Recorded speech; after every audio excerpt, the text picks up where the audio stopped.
Paula Andrade y les doy la bienvenida a este espacio enfocado en compartir opiniones, historias y perspectivas. Hoy en La Perla tenemos una invitada muy especial, tenemos a la senadora Esmeralda Hernández. ¿Cómo estás?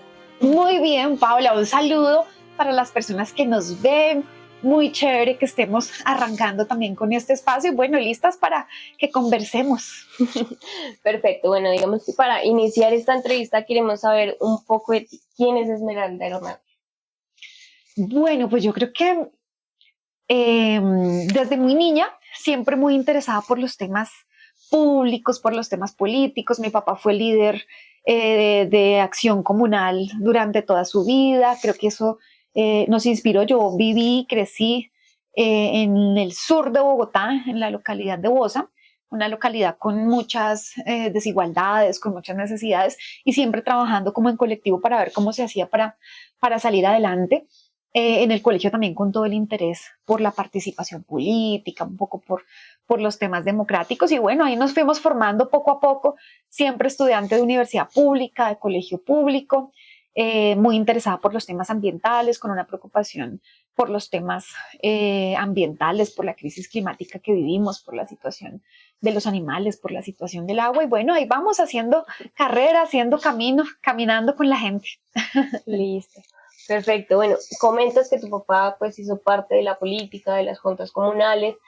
Aparte de él, ¿hubo otra persona de tu familia, principalmente mujeres, que estuvieran, digamos que en este ambiente, en este espacio? Mira que no, mi mamá muy alejada de la política, mi familia, nadie, mi papá siempre con la venita allí como de trabajar, sobre todo en colectivo, por el barrio, por la comunidad, y ahí empezamos, ahí arrancamos yo también desde muy chiquita, metida en campañas, yo creo que no hubo una elección desde que recuerdo en la que no haya estado trabajando, acompañando algún liderazgo. Entonces sí, muy metida en la política, pero creo que la primera mujer de la familia. Excelente, mejor aún. Bueno, dentro de, digamos, tu etapa escolar, ¿tuviste algún liderazgo o cómo inició, digamos, que este proceso, pues, político? Dices que obviamente estuviste como en la política durante, pues, mucho tiempo, pero en el colegio como tal, ¿tuviste algún liderazgo? Yo me gradué de una escuela, de un colegio público del centro, en ese tiempo el Centro Educativo Distrital Brasilia en Bosa, y en décimo fui candidata personera y quedé elegida en décimo y me reeligieron en 11. Fui 2 años personera, me tocó, recuerdo en ese tiempo el paro estudiantil que fue uno de los más largos que ha tenido la época estudiantil por el acto legislativo 012. Entonces nosotros hicimos un paro larguísimo, nos quedamos a dormir como protesta en el colegio, nos organizamos con todos los colegios distritales de la localidad, salíamos y creo que se lograron cosas importantes, se reversó el tema y desde allí salí directo a estudiar administración pública a la ESAP. Y bueno, desde ese tiempo muy metida en todos estos temas públicos de discusión política. Bueno, cuando tú inicias el proceso político, cuando tomas la decisión ya de iniciar en todo el tema electoral, ¿cómo lo toma tu círculo social? ¿Qué dicen? ¿Quiénes son los que más te apoyan? ¿Cómo es ese proceso? Pues mi papá, por supuesto, porque fue como el que nos abrió camino, pero sí en general un rechazo. O sea, la gente en mi familia y en general, yo creo que en la sociedad quienes no estamos muy metidos en esto, sienten rechazo por la política, sienten asco por la política, creen que la política es para gente que va a robar, para gente que va a saquearse todo lo público, que no son buenas personas. Entonces siempre como que es un rechazo generalizado por el ejercicio de la política, pero en medio de todo también es entender que si nosotros no nos metemos a intentar resolver las problemáticas que a nosotros también nos dañaban, que nos aquejaban, pues se queda uno simplemente en la crítica, en ese lamento, en ese rechazo. Entonces hay que actuar, hay que avanzar.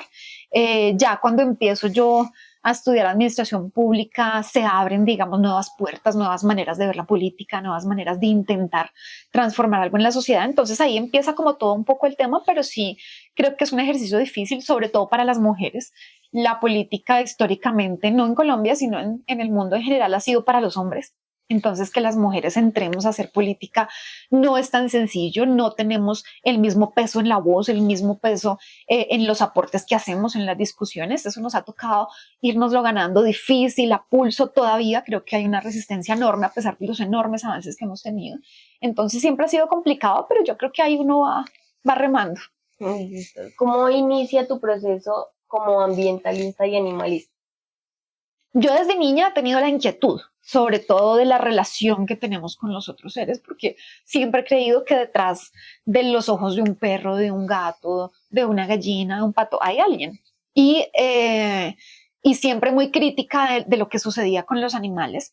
Creo que cuando uno tiene posibilidad de acceder a la información, de acceder al conocimiento, de entender todo lo que hay frente a la manera en la que los seres humanos tratamos a los animales, entiende uno un poco mejor la injusticia que hay detrás, entiende uno un poco mejor que tiene que respetar a esos otros, son individuos como nosotros que tienen expectativas, que tienen ganas de vivir, que tienen ganas de existir, de coexistir con nosotros.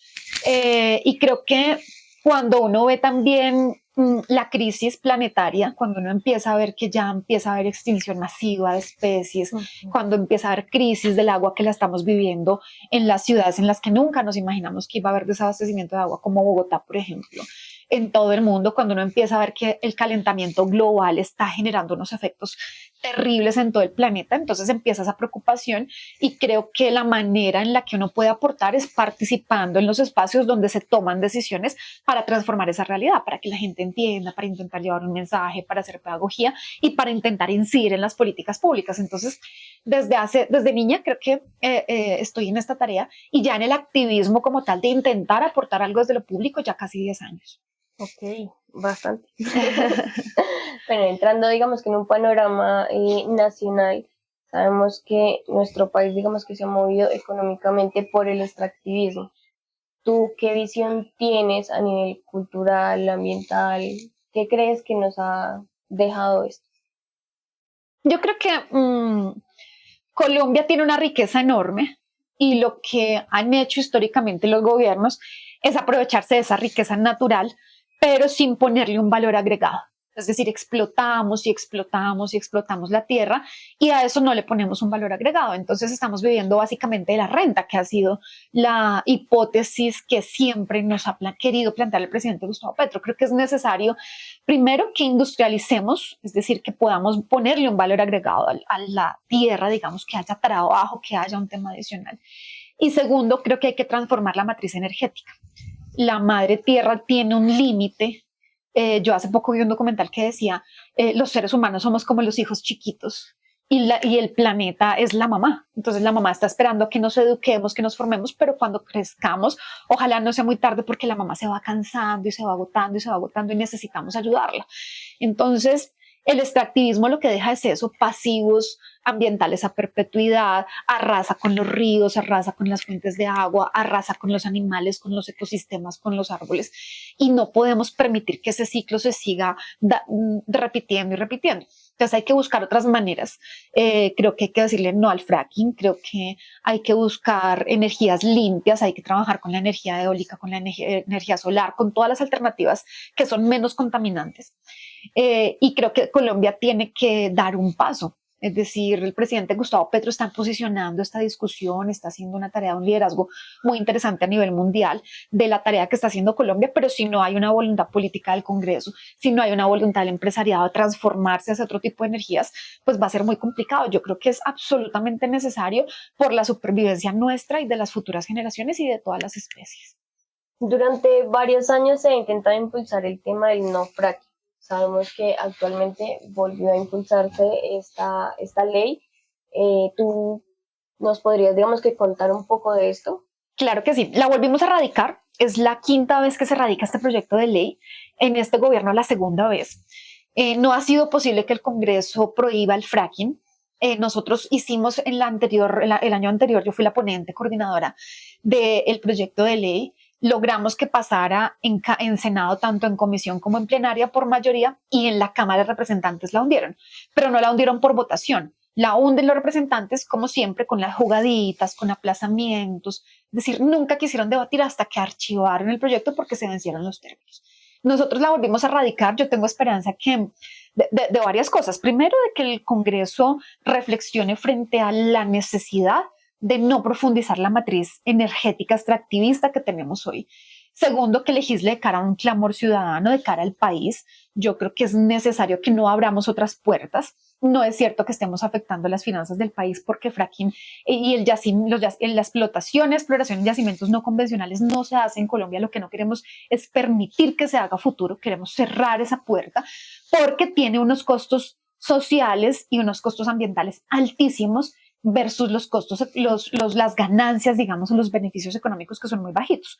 Porque hacer más difícil la extracción del petróleo, pues tiene muchos más costos y la calidad del petróleo no es la misma. Entonces, digamos que tiene una cantidad de desventajas económicas, sociales y ambientales que hace que sea inconveniente, y eso es lo que tiene que entender el Congreso. Y el Congreso tiene que dejar de escuchar a las grandes mineras, a las grandes explotadoras, a las grandes carboneras, a las grandes petroleras, para avanzar hacia otro tipo de, digamos, de estrategias, de propuestas un poco más sostenibles, y eso es lo que se hace con el proyecto de fracking. Una de tus grandes banderas fue el proyecto de No Más Olé, ¿sí? El cual prohibía completamente el tema del toreo a nivel nacional.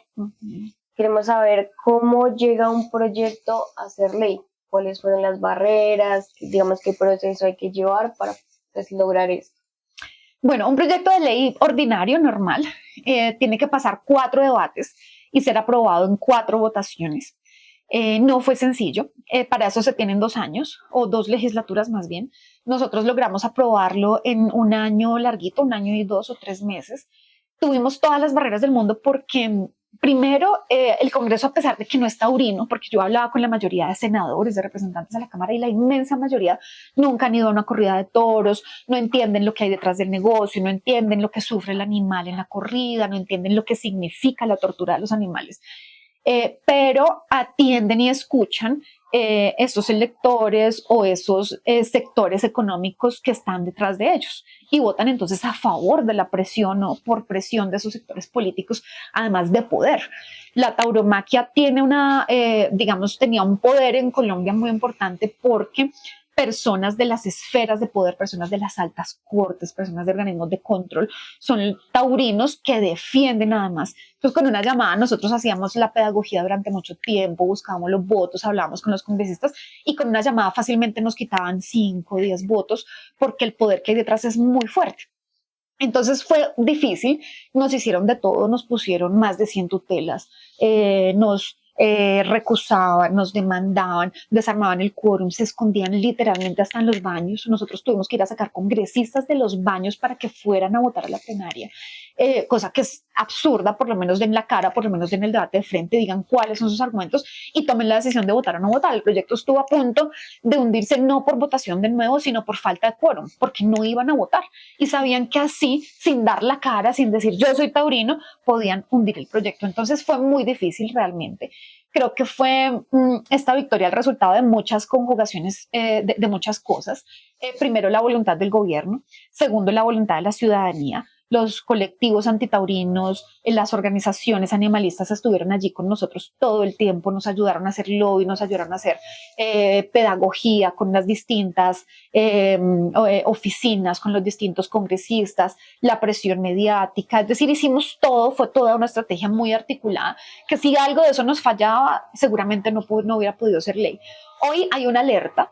No tenemos un triunfo total, ya se aprobó la ley en el Congreso, hoy es ley de la República, pero todas las leyes van a la Corte Constitucional para su revisión de constitucionalidad. Hoy ya tenemos una demanda del Centro Democrático, ya tenemos una demanda de los Negret, que son, digamos, una familia que ha vivido de la tauromaquia. Y bueno, tenemos varias demandas de los taurinos que quieren tumbar la ley, que quieren nada más suspender los efectos de la ley. Nosotros tenemos que defenderla. Mi invitación para que la ciudadanía presente sus intervenciones ante la Corte, para que estén muy pendientes en redes, presionando por todos los medios alternativos, por los medios masivos de comunicación, porque la Corte tiene que atender el clamor de la gente y tiene que respaldar y darle ese espaldarazo final a la ley. Vale, tú estuviste aquí en Duitama acompañándonos en el tema de pues mover la estatua. ¿Cómo viste ese acto? ¿Cuál era, digamos que, el objetivo o qué te movió a ti para acompañar este espacio? Pues varias cosas. Ese día lo que hicimos fue, primero, impulsar una convocatoria que se estaba sacando desde el DPS, en cabeza de Gustavo Bolívar, que tiene que ver con motivar a los alcaldes que tienen plaza de toros para que presenten sus proyectos, para que se postulen ante el DPS y puedan recibir un mobiliario, puedan recibir, digamos, un incentivo económico para la transformación de estas plazas de toros en otro tipo de escenarios. Eso era lo primero, ese día se lanzó la convocatoria. Y segundo, creo que había una intencionalidad política simbólica liderada por el alcalde José Luis de Duitama, que me parecía muy interesante y que la respaldamos y la acompañamos. Y es decir, no podemos en una plaza que ha estado manchada de sangre, que ha masacrado, que ha torturado animales, dejar en la entrada o perpetuar el símbolo, digamos, de ese dolor y de ese sufrimiento de los animales cuando hay una intencionalidad detrás. Primero, hay una ley sancionada y segundo, en Duitama ya no se pueden hacer corridas de toros porque no cumple con los requisitos de la sentencia y el alcalde tiene la voluntad de transformar la plaza hacia un escenario donde se puedan hacer conciertos, actividades deportivas, actividades lúdicas, ferias, todo lo que realmente representa a la ciudadanía de Duitama en términos culturales. Entonces no podía permitirse que una plaza que va a ser transformada, que va a mandar un mensaje ya no de muerte, sino de vida, de paz, de reconciliación, pues tuvieran toda su entrada el símbolo justamente de eso de antaño. Entonces lo que se hizo fue retirar la estatua, remover la estatua. No queríamos, la intencionalidad, estoy segura, no era mandar un mensaje violento, sino un mensaje justamente de transformación, de que las sociedades van avanzando, que la estatua seguramente tendrá su lugar, pero tendrá su lugar en otro espacio donde haya una memoria histórica incluso de quién era ese señor, de cuántos animales masacró, de cómo se hizo famoso, digamos, pero no puede ser en el espacio donde se va a reconvertir, donde se va a mandar un mensaje distinto, un mensaje de paz. Entonces yo creo que finalmente ese era el mensaje, era la reivindicación también de las víctimas del toreo. Y bueno, eso fue lo que se hizo ese día. Perfecto. Bueno, últimamente gracias a las redes sociales se ha evidenciado un poco más el tema de la violencia física y sexual contra los animales.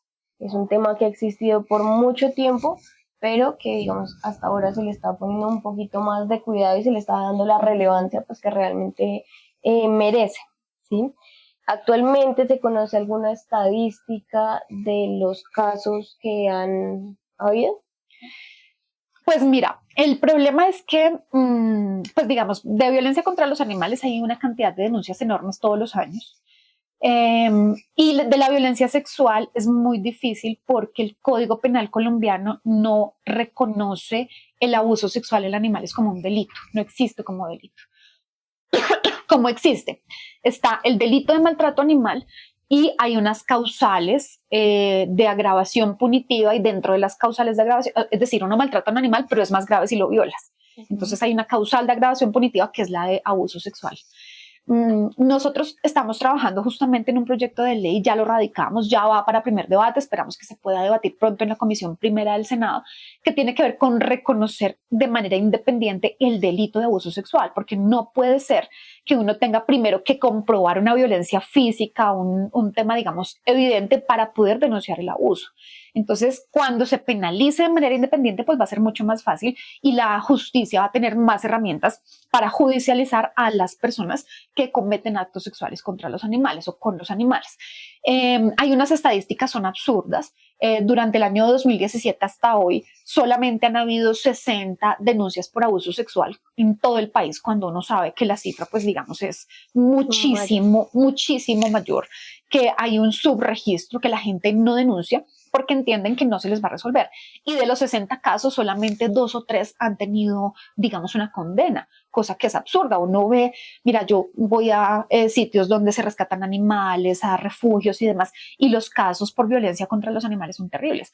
Perras, gatas, patos, gallinas, cuadrúpedos de distintos tamaños, sobre todo animales pequeños, pues los destrozan por dentro. Animales que quedan con laceraciones o con el daño de sus órganos de manera permanente, animales que incluso mueren, animales que son violados no una ni dos veces, sino durante unos lapsos largos de tiempo, que son abusados no por una sola persona, sino por varias, es decir, una cantidad de situaciones que uno dice, primero, pues esto no se puede permitir contra los animales.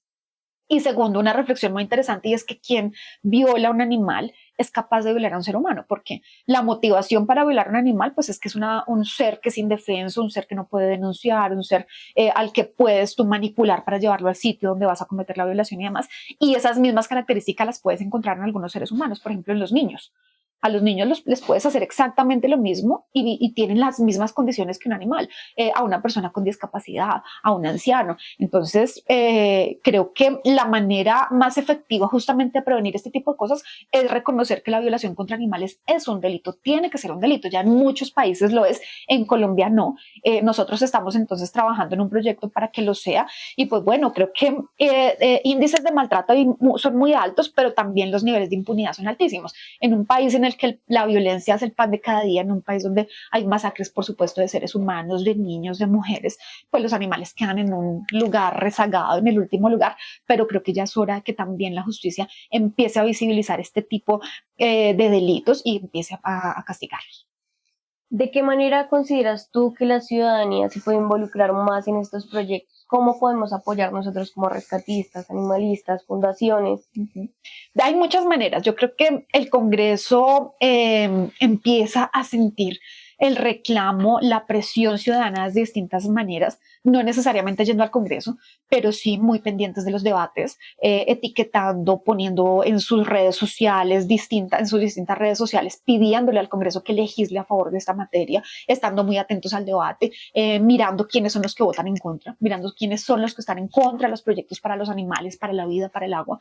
Creo que difundiendo la información para que cada vez las personas sean más conscientes, denunciando, por supuesto, es decir, que el Estado colombiano vea que no son unos casos aislados, sino que ya es un tema que está ampliándose, digamos, al grueso de la sociedad y que tiene que tener un freno. Entonces yo creo que hay muchas maneras, pero creo que desde el activismo, desde la conciencia y haciendo presión al Congreso, que es desde donde se toman estas decisiones. Vale, muchísimas gracias. Bueno, yéndonos un poco más, digamos que al objetivo de estos espacios, que es la mujer, quisiera preguntarte en este momento de qué manera consideras tú que la mujer es vista en la política. Yo creo que todavía falta mucho para que las mujeres podamos tener el mismo lugar privilegiado que tienen los hombres en la política. Y eso lo vemos no solamente por el número de curules, por ejemplo, en las instancias de participación como los consejos, las asambleas, el mismo Congreso de la República, todavía somos una inmensa minoría, sino también en la manera en la que se nos ve en la política, en la manera en la que nos abordan, en la manera en la que nos escuchan. Es muy difícil que a una mujer la escuchen, digamos, en estos escenarios, es muy difícil todavía que la voz tenga peso, digamos, la palabra tenga peso, entonces creo que todavía sigue siendo muy complejo, creo que la política todavía sigue siendo patriarcal, machista, pero creo que hemos avanzado mucho. Este Congreso históricamente, digamos, es el Congreso que más participación de mujeres ha tenido. Ya uno ve mucho más fácil la posibilidad en la cabeza, por ejemplo, que una mujer sea presidenta de la República. Ya uno ve alcaldesas, uno ve mujeres que además hacen una labor muy efectiva en los territorios, en las regiones. Y yo creo que eso hace que también la gente y la ciudadanía en general vaya siendo más consciente que las mujeres pueden o podemos hacer una tarea muy importante en la política. Entonces yo creo que vamos paso a paso, pero creo que hemos avanzado muchísimo. En este momento, ¿a qué mujer admiras tú? Hay muchas. Yo creo que colombiana, pues yo creo que pasa por, digamos, por todos los ámbitos, ¿no? En la política, por ejemplo, creo que hay mujeres compañeras mías que son maravillosas. María José Pizarro creo que hace una tarea maravillosa. Creo que Francia, a pesar de que ha tenido algunas complicaciones y a pesar además de todo el maltrato también, digamos, mediático, racista y demás, contra ella es un símbolo de lucha, un símbolo de resistencia, un símbolo de que las mujeres pueden llegar a escenarios de poder independientemente de su origen, de su región, de su raza. Es decir, creo que eso es muy, muy importante con el tema de Francia y mujeres compañeras Creo que admiro, por ejemplo, a las mujeres rescatistas en general, una mujer que decide dejar su vida de lado para dedicarse a cuidar animales, a recuperarlos, para ver unos casos de violencia enormes, es decir, eso requiere de una entrega y de una valentía enorme. En lo cultural, en lo artístico, creo que tenemos mujeres maravillosas, Shakira, Karol G, que nos han representado, que han hecho una tarea muy linda, y bueno, creo que en general todas las mamás hacen una tarea maravillosa. ¿Qué mensaje le dejarías tú a las mujeres que quieren involucrarse o iniciar este proceso político y social? Pues el primero, hay que dejar el miedo, porque cuando uno se mete en estos temas, lo primero que siente es miedo. Es decir, temor a que seguramente no me vaya bien, temor al fracaso, temor a que te juzguen, temor a no poder hacer la tarea, a no estar, a no sentirse, digamos, entre comillas, a la altura de quienes están en esos escenarios. Entonces, arriesgarse, asumirlo. Creo que las mujeres tenemos que entender que nosotras tenemos que ser capaces de estar en los espacios donde se toman las decisiones, porque si no las van a seguir tomando por nosotras. Temas como el aborto, temas como el reconocimiento de las labores del hogar, como el reconocimiento de todo, digamos, las cargas que nosotras tenemos por el simple hecho de ser mujeres, se discuten y se definen en espacios de poder. Entonces, si nosotras no asumimos esos espacios de poder, pues los hombres van a seguir tomando decisiones por nosotras, y es justamente lo que nos tiene en esas condiciones de desigualdad históricas. Entonces, arriesgarse, asumirlo, avanzar, saber que a pesar de que la política es un espacio, yo también creo, es un espacio sucio, un espacio de juego sucio, de trampas, de mentiras, de intrigas y demás, creo que hay que meterse allí justamente para cambiar esa realidad de la política. Bueno, y por último, ¿tú conoces un poco el panorama en el que está Duitama en este momento? Queremos saber cuál es tu opinión y qué mensaje le dejarías a la ciudadanía. Yo creo que Duitama dio un paso enorme, creo que tomó una decisión positiva en estas últimas elecciones.